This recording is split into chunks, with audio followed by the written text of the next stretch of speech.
weeks ago, we released our snapshot report on the initial impact of the rising cost of living on service providers in the disability sector.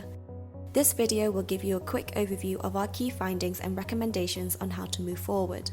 In our research, we found that three main types of measures have been taken by disability service providers to alleviate the impact of the rising cost of living: financial, organisational, and resource management measures. Financially, disability service providers have been using their own savings to adapt to the rising cost of living, searching new funding options including crowdfunding campaigns and calls for donations, negotiating more contracts with local authorities, and using state allowances on all levels when available. On an organisational level, there has been an increasing use of volunteerism and the closure of certain activities to reduce costs for service user outings, including entertainment and personalised support. There have also been cuts in furniture, staff costs, and in benefits perceived as non-essential, as well as service providers renting out office space to other organisations to meet rising costs.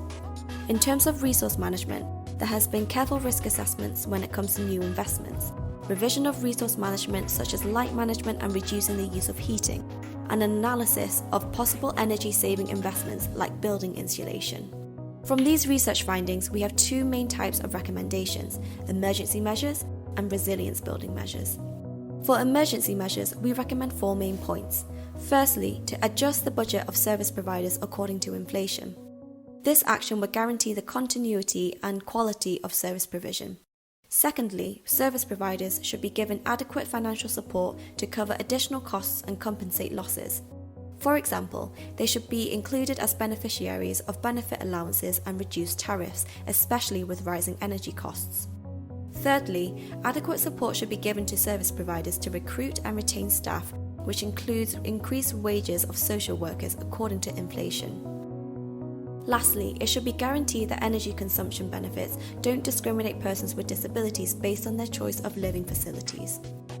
For resilience building measures, we have three main recommendations.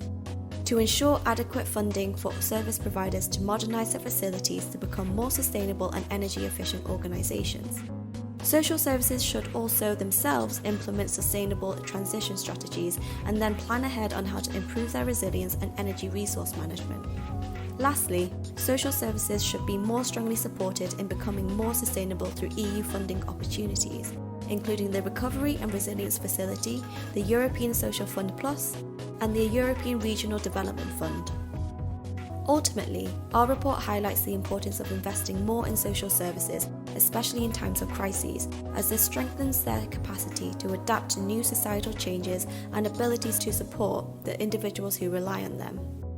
Such financial investments are also crucial to improving the quality of service provision and to supporting the modernisation of social services towards more person-centred and community-based services that work to continuously improve their social impact on the lives of persons with disabilities. To read the full report, head on over to our website.